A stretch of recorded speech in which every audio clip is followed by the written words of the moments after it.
अच्छे समझ में आएगा, फुल डिटेल में समझ में आएगा अगर आप समझोगे ध्यान से तो। ठीक है बच्चों, सुनिए बच्चे, सबसे पहली चीज आज हम लोग स्टार्ट कर रहे हैं अपना chapter number 1 relation and function. ठीक है, रिलेशन एंड फंक्शन जो चैप्टर है बच्चों, बेसिकली हमारा chapter number first relation and function, relation and function, ये जो बच्चे चैप्टर है आपका रिलेशन एंड फंक्शन, इस चैप्टर की बात हम करते हैं तो ये चैप्टर बच्चे 4 टॉपिक्स में डिवाइड है।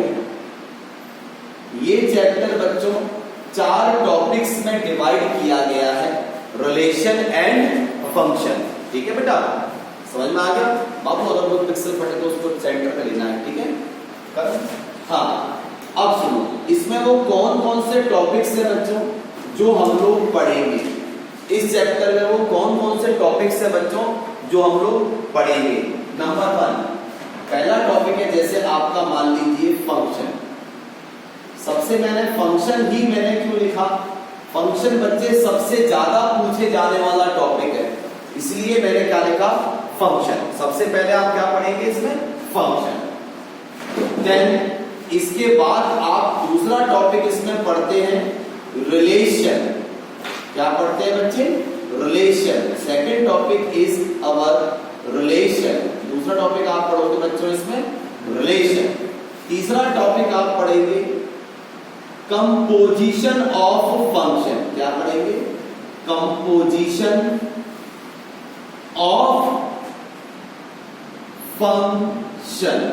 दूसरा टॉपिक आप पढ़ेंगे इसमें कंपोजिशन ऑफ फंक्शन।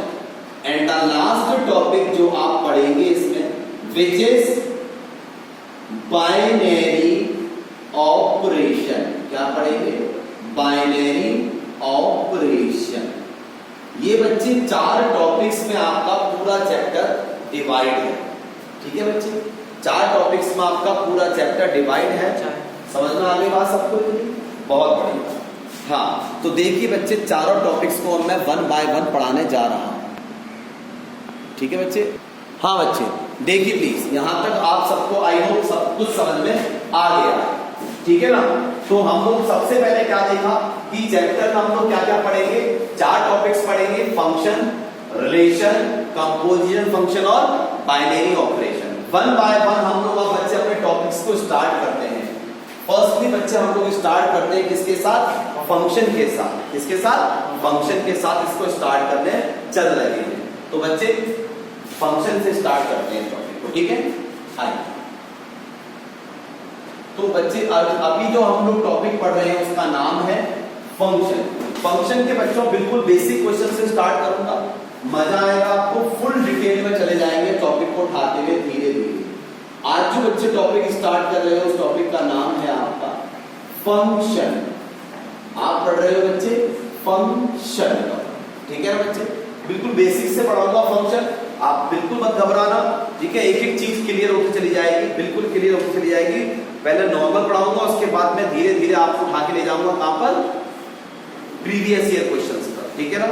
आइए बच्चे, एक क्वेश्चन से समझाता हूं आपको फंक्शन में बहुत आराम से। ठीक है ना बच्चे, प्लीज मेरे साथ साथ नोट करिए क्वेश्चन को। आइए बच्चों, करते हैं इस क्वेश्चन को स्टार्ट। देखो बच्चे, आप सबके सामने क्वेश्चन है, इसका सिंपल सा क्वेश्चन उठाया है मैंने, हल्का सा प्रीव्यू देने की कोशिश करी है 11th क्लास का। इसमें आपसे कह रहा है लेट, मान लीजिए x एक सेट है 1 2 3 जिसके अंदर 3 एलिमेंट है, y एक सेट है जिसके अंदर 2 एलिमेंट है 4 और 5। Find weather the following subset, weather the following subset, ये जो है क्या ये सबसेट है किसके, x क्रॉस y के। आप सबको x क्रॉस y निकालना आता था? अरे कार्टेशियन प्रोडक्ट 11th में पढ़ा होगा। x क्रॉस y कैसे निकालते थे, याद है? 1 4 1 5 2 4 2 5 3 4 3 5, याद आया? आया ना, 11th क्लास में होता था। तो हमसे कह रहा है फाइंड कीजिए whether the following subset of x cross y are function from x to y or not. ये जो सबसेट दिए हैं, ये जो सबसेट दिए हैं, क्या ये सबसेट है x क्रॉस y के? मतलब ये फंक्शन बना रहे हैं x और y के साथ या नहीं बना रहे, ये क्वेश्चन है। क्वेश्चन समझ में आया? अब समझना बच्चे, देखो बहुत आसान तरीका है। पहला तरीका x क्रॉस y निकाल के चेक कर लो वो उसमें आ रहे हैं या नहीं आ रहे। आ रहे तो सबसेट है, नहीं आ रहे तो नहीं है, ठीक है ना। दूसरी चीज इसके सॉल्यूशन में आप ऐसे भी बना सकते हो with the help of Venn diagram. आपको x और y दो सेट दिए हैं। x सेट क्या है बच्चे आपका 1 2 3। x सेट में 3 एलिमेंट हैं और बच्चों y सेट में कितने एलिमेंट है? 2 एलिमेंट है, एक 4 और एक 5। अब हम बात करते हैं पहले वाले सेट की, पहले वाले f की बात करते हैं। f आपको क्या दिया है? f आपको क्या दिया है? f आपको दिया है f, हम बच्चे f के लिए चल रहे हैं 1 के साथ 4। 1 के साथ कौन है बच्चे? 4 है। 1 के साथ 5 भी है, 1 के साथ 5 भी है। 2 के साथ 4, 2 के साथ 4 और 3 के साथ 5, 3 के साथ 5। अब सुनो बच्चों, ये एक फंक्शन नहीं है। पता है क्या है क्यों नहीं है फंक्शन? क्योंकि 1 की 2 इमेजेस हो गई, याद है ना? 1 की 2 इमेजेस हो गई। 11th क्लास में आप सीखते थे, 11th क्लास में आप सीखते थे जहां पर डोमेन रिपीट कर जाए वो एक फंक्शन नहीं होता था। पढ़ा था ना आपने 11th में? वही चीज तो मैंने वेन डायग्राम से लिखी है। आप क्या लिखोगे? एज क्योंकि इन फंक्शन एफ, सॉरी फंक्शन छोड़ना है, इन एफ। अब मैं तो बताना है कि function from x to y or not function है या नहीं, तो फंक्शन रोल ले सकते हैं। In F we have, F के अंदर हमारे पास क्या है? एफ के अंदर हमारे पास in F we have one has two different images ना, हाँ या ना? 1 के पास 2 अलग अलग इमेजेस हैं, 1 के पास 2 अलग अलग इमेजेस हैं। जब 1 के पास 2 अलग अलग इमेजेस हैं तो बच्चे क्या ये सेट होगा? तो ये क्या एक फंक्शन होगा? इफ सॉरी एज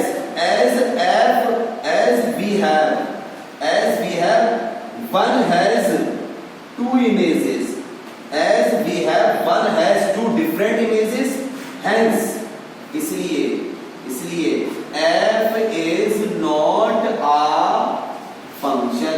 तो ये f एक फंक्शन नहीं है। समझ में आया? समझ में आ गया? f एक फंक्शन नहीं है, समझ में आ गया? हटा दो इसको, ठीक है बच्चे? f एक फंक्शन नहीं है। इसी के अंदर मैं अगर सेकंड पार्ट को सॉल्व करता हूं बराबर में ही, सेकंड पार्ट को सॉल्व करता हूं बराबर में ही g को, तो इसमें x आपको क्या दिया है? 1 2 3, ये मेरा x है। y क्या दिया है? 4 और 5, ये मेरा y है। अब 2 में देखो g के लिए 1 के साथ 4 है, बिल्कुल साफ बना दिया। 2 के साथ भी 4 है, बिल्कुल बना दिया। 3 के साथ भी 4 है, बिल्कुल बना दिया। क्या ये फंक्शन है बच्चों? बताइए फटाफट प्लीज, बताइए फटाफट प्लीज। हाँ बच्चे आइए प्लीज, तो करते हैं इसको स्टार्ट अपने।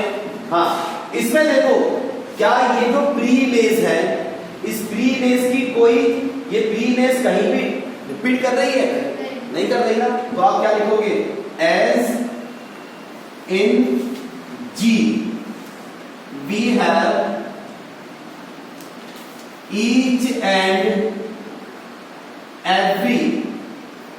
and every pre-image has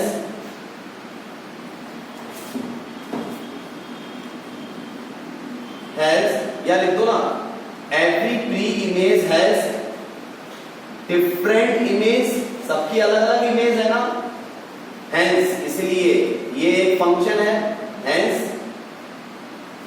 G is a function, G एक फंक्शन होगा। समझ गए ना? बस 100 बात की एक बात याद रखनी है, अगर पहले वाला रिपीट कर रहा है तो फंक्शन नहीं है, रिपीट नहीं कर रहा है तो फंक्शन है। ये दोनों भी कर लोगे? क्या ये फंक्शन है? रहेगा? अरे पहला वाला डो में रिपीट नहीं कर रहा, फंक्शन है। डो में रिपीट नहीं कर रहा, फंक्शन है। सिंपल, ठीक है ना? Please make screenshot, please make screenshot. समझ में आ गया? एक मिनट रुको, यहां तक सबको समझ में आ गया? बहुत बढ़िया। लेकिन बच्चों एक बात तो बताओ, अच्छा ये समझ में आया? जल्दबाजी नहीं, जल्दबाजी नहीं। ये एक फंक्शन है, ये एक फंक्शन है क्या? देखते हैं इसे डालो, समझ बेटा यही तो चीज है समझने वाली, जो आपको परेशान कर जाएंगे आपके पेपर में। क्योंकि आप लोगों ने वहां पर पढ़ा था कि बस डो में रिपीट ना करे फंक्शन होगा। 11th क्लास में क्या पढ़ा था? डो में रिपीट ना करे फंक्शन होगा। तो हमारी अकॉर्डिंग, अभी तक की नॉलेज के अकॉर्डिंग, अभी तक जो हमने 11th में पढ़ा उसकी अकॉर्डिंग तो यार इसमें भी कोई पहले वाला रिपीट नहीं कर रहा, फंक्शन है। इसमें भी पहले वाला रिपीट नहीं कर रहा, फंक्शन है। लेकिन सावधानी दिया, ये 4th पार्ट है और ये 3rd पार्ट है। तीनों पार्टों के बारे में चलते हैं। चलो h पे आए, इस पर आए, h के साथ चलते हैं, ठीक है ना? h ने कहा 1 के साथ 4 ले लो, ले लिया साहब। 2 के साथ 5 ले लो, बिल्कुल साहब। 3 के साथ 5 ले लो, बिल्कुल। Yes, this is a function. Yes, this is a function. क्यों है फंक्शन? समझ में आ गया? Yes, h is a function. f एक फंक्शन है। क्यों है फंक्शन? पता लग गया ना? क्योंकि कोई भी डोमेन रिपीट नहीं कर रहा, और कोई भी डोमेन रिपीट नहीं कर रहा। डोमेन का मतलब प्रीमेस होता है, ठीक है ना? कोई भी डोमेन रिपीट नहीं कर रहा, प्लस हर एक डोमेन मतलब हर एक प्रीमेस बुक है, हर एक प्रीमेस बुक है, मतलब ये किसी ना किसी के साथ रिलेशन में है। अब आए हम इस पर आए, के पर आए। 1 किसके साथ घूम रहा है? 4 के साथ।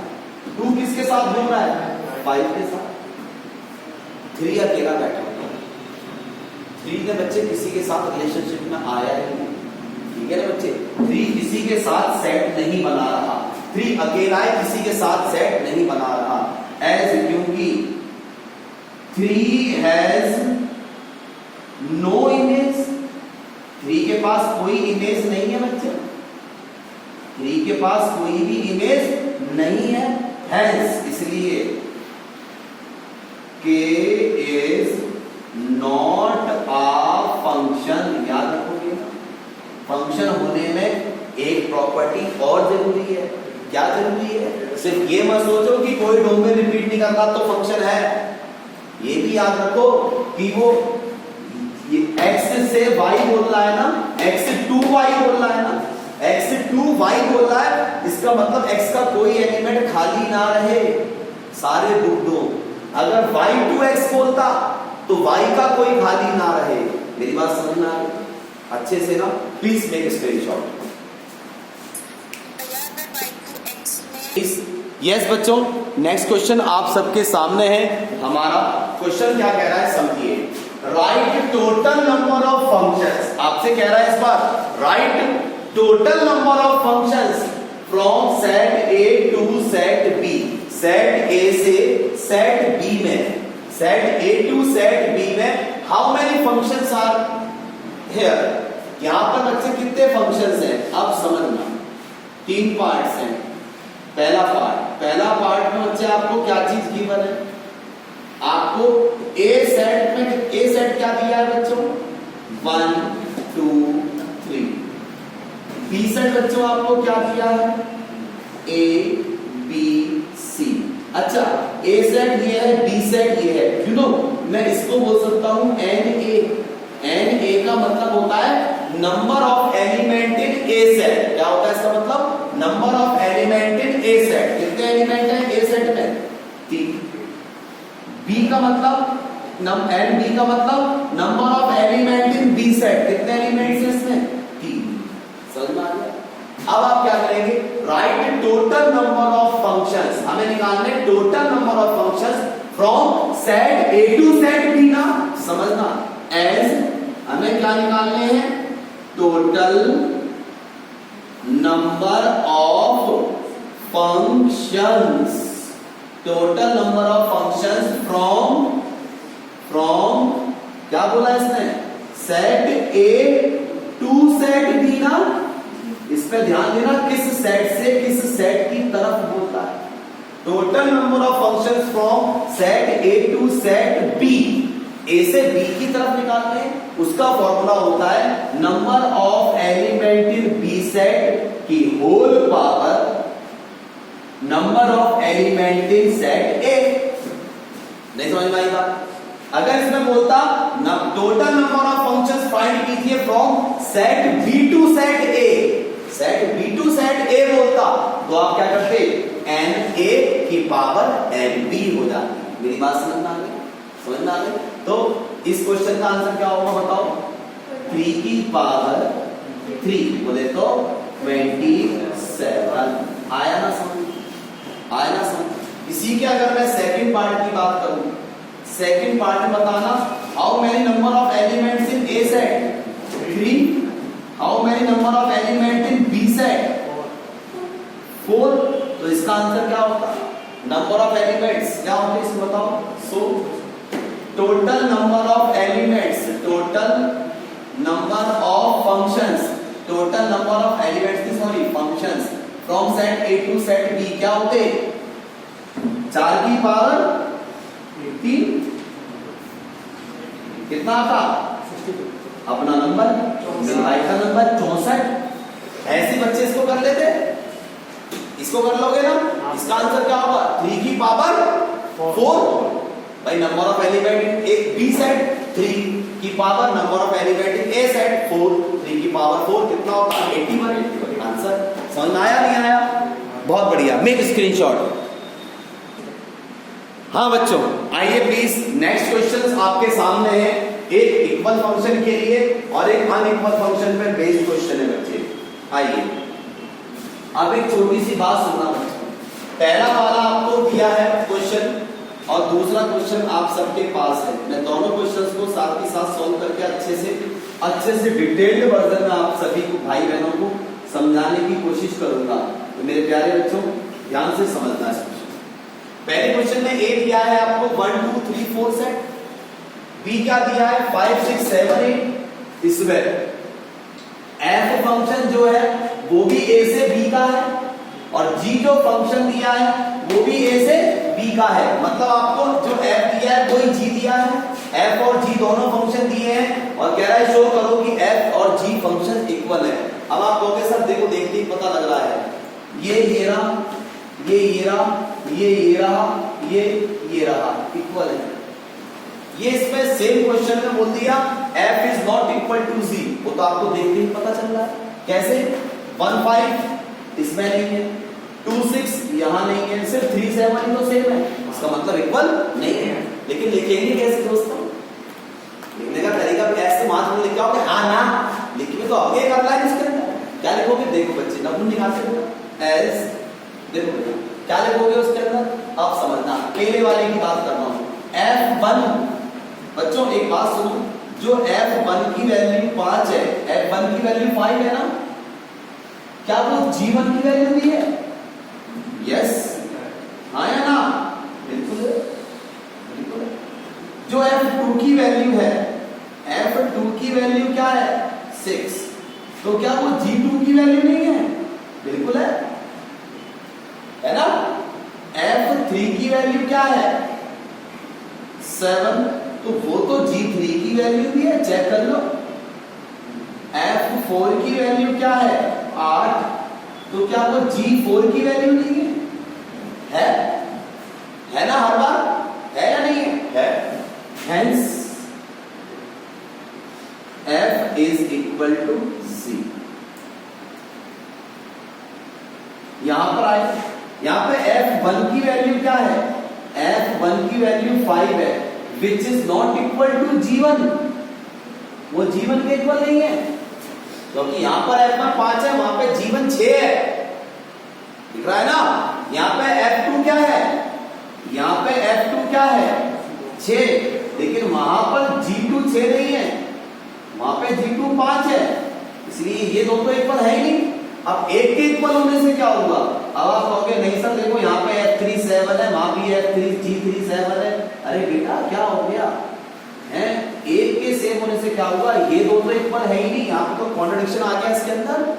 हेंस इसलिए F is not is equal to G। समझ में आई बात? नहीं है समझ में आ गया बच्चे? बहुत बढ़िया। तो ये है इक्वल फंक्शन और नॉट इक्वल फंक्शन की प्रॉब्लम। हाँ बच्चे देखिए प्लीज, आइए इस क्वेश्चन में क्या कह रहा है? Check whether the functions in the following diagram. आपको तीन फिगर दिए हैं, एक ये, दूसरी ये, तीसरी ये, आर 1 1 फंक्शन। क्या ये 1 1 फंक्शन है? 1 1 का मतलब होता है एक का एक के साथ रिलेशन चल रहा होगा। 1 1 एक मतलब मेरी बात समझ में। मैं यहाँ पे तीनों की फिगर को सॉल्व करके आपको अच्छे से समझाता हूं। देखो बच्चे, क्या ये फंक्शन है? यस है ना?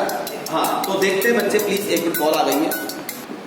हाँ बच्चे ठीक है बच्चों, प्लीज देखिए, वो कॉल आ गई थी जरा।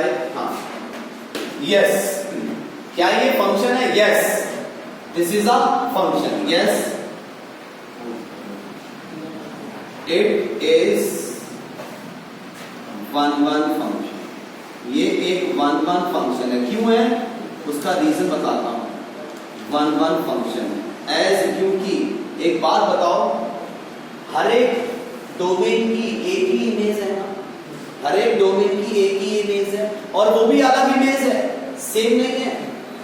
As each and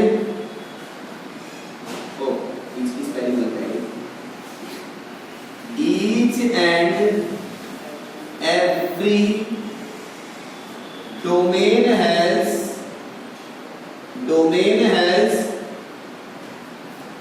one and single different image ना? वन और डिफरेंट सिंगल इमेज है, हर एक की एक और अलग इमेज है। एक की 1 है, B की 2 है, C की 3 है, D की 4 है, E की 5 है। 1 and of single different image, समझ गए? Therefore this function is 1 1 function। यहां बच्चे सेकंड वाला भी same as, same as first part. देख लो, A की 2 है तो B की 1 है, C की 4 है, D की 5 है, E की 3 है। कोई कहीं पर रिपीट नहीं करनी। देख रहे हो, हर एक इमेज की डिफरेंट और सिंगल इमेज है, हर एक डोमेन की अलग इमेज है। ठीक है ना? यहां पर बच्चे लोचा है। कैसे?